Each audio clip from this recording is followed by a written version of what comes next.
तो दोस्तों हम लोग देखेंगे आज घर पे जो बिल आते हैं उसको कैसे रिड्यूस कर सकते हैं, उसको कैसे कम कर सकते हैं बिल को, वो पूरा जानकारी देखेंगे। और कैसे आप लोगों का घर पे बिल आते हैं पूरा जानकारी देंगे दोस्तों। तो ये हम लोगों का जो KWH है किलोवाट आवर, तो 362 है। तो आपका मान लो ये एक महीना बाद 372 हो गया, तो क्या होगा दोस्तों, इसको माइनस करके 362 और 10 यूनिट का बिल आपको पे करना पड़ेगा एक महीना के लिए। तो ये हो गया हम लोगों का KWH। ऐसे बहुत सारा इसका रीडिंग रहते हैं दोस्तों, जैसे कि आपका डेट वगैरह, आपका ये डेट हो गया, उसके बाद आपका जो टाइम रहते वो भी रहते, ऐसे बहुत सारा रहते। तो उसको मुझे मेनली क्या देखना है, वोल्टेज देखना है, उसके बाद पावर फैक्टर देखना है। तो आपका घर पे जो वोल्टेज रहते हैं कितना है, वो परफेक्ट है कितना देखना है। ये हम लोगों का वोल्टेज है 246 वोल्टेज है अभी 266। तो क्या है, ये वोल्टेज हम लोगों का परफेक्ट वोल्टेज है। तो इसमें और आप लोग ये भी सोच सकते हैं जो वोल्टेज कम हो गया तो क्या होगा, बिल ज़्यादा आएगा कि कम आएगा।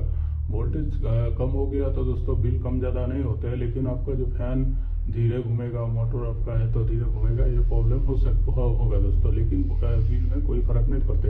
आपका वोल्टेज ज़्यादा हो गया उसमें कुछ प्रॉब्लम नहीं है, ज़्यादा कम हो सकते, लेकिन कम होगा तो आपका जो फैन है वो धीरे घूमेगा, मोटर धीरे घूमेगा दोस्तों। उसके बाद हम लोग को देखना है, ऐसे उसका बहुत सारा रीडिंग रहते हैं दोस्तों। तो आपको दिखाता हो, और पावर फैक्टर क्या है वो आपको दिखाता हो। ये उसका फ्रीक्वेंसी है 49.8 हर्ज है। तो इंडिया पे कितना 50 हर्ज रहता है, तो इसमें 50 के आसपास ही है। तो ये 50 हर्ज के आसपास ही है दोस्तों, ये हम लोगों का जो फ्रीक्वेंसी है। उसके बाद देखो ये हम लोगों का पावर फैक्टर कितना है 0.99, ये पूरा परफेक्ट पावर फैक्टर है। ये हम लोगों का ये लैगिंग पावर फैक्टर है, LG लिखा है देखो दोस्तों, वो देख सकते हैं लैगिंग लिखा है, मतलब ये लैगिंग पावर फैक्टर है। तो ये पावर फैक्टर ओके है, और 1 रहेगा तो यूनिटी पावर फैक्टर हो गया। तो ये अभी लैगिंग में है 0.99 है, तो ये लैगिंग है। और 1 पावर फैक्टर रहेगा तो वो यूनिटी पावर फैक्टर हो गया दोस्तों। तो ये पावर फैक्टर आपको, ये हम लोगों का जो पावर फैक्टर है आपका, ये जो आप लोग घर पे इनकम आए है, ये घर का जो ये है पावर फैक्टर अभी ओके है 0.99। लेकिन ये जो पावर फैक्टर 0.85 के नीचे आ गया तो क्या होगा दोस्तों, आपका बिल ज़्यादा आएगा, क्योंकि आपका घर पे मोटर फैन ज़्यादा रहेगा। मतलब जहाँ पर कॉइल रहते हैं दोस्तों, उस उपकरण ज़्यादा रहेगा घर पे, तो आपको क्या होगा, बिल पावर फैक्टर इंक्रीज होता है, डिक्रीज हो जाते हैं, कम हो जाते हैं। तो उसके लिए क्या करना पड़ेगा दोस्तों, आपको घर पे कैपेसिटर लगाना पड़ेगा। तो इसमें क्या है, अभी पावर फैक्टर ओके है, मतलब आपको कोई कैपेसिटर का जरूरत नहीं है। यार बिल आपको कम ज़्यादा आते हैं तो उसके प्रॉब्लम रहता है, आपको ज़्यादा मोटर चल रहा है तो आपको कैपेसिटर लगा के पावर फैक्टर को इंक्रीज करना पड़ेगा, नहीं तो आपका बिल ज़्यादा आएगा दोस्तों।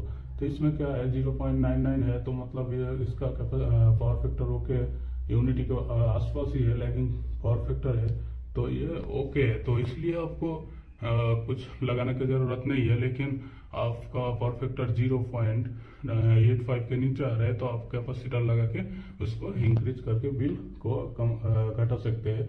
लेकिन इसमें कुछ प्रॉब्लम नहीं है, इसमें 0.99 है, तो मतलब ओके पावर फैक्टर है। और ऐसे आप सोच रहे हैं कुछ ऐसे हैवेल्स का बहुत सारा चीज आ रहा है, उसको क्या करते हैं दोस्तों, उसमें कुछ नहीं होते, सिर्फ पावर फैक्टर को इंक्रीज करते हैं। और ऐसे नहीं है जो आपको बिल को रिड्यूस कर देगा, ऐसे कुछ है नहीं, जो उपकरण है नहीं जो आपको बिल, घर का बिल कम आ जाएगा। आपका पावर फैक्टर कम है तो उसको इंक्रीज करके आप बिल को कम कर सकते हैं। लेकिन आपका पावर फैक्टर ओके है तो बिल को नहीं कर सकते, उतना ही आएगा आपका जितना बिल आ रहा है दोस्तों। और एक काम कर सकते हैं, आपका पुराना वायरिंग है तो उसको वायरिंग चेंज कर सकते हैं, तो आपका थोड़ा बहुत बिल कम आएगा। आज तक इतना ही, धन्यवाद।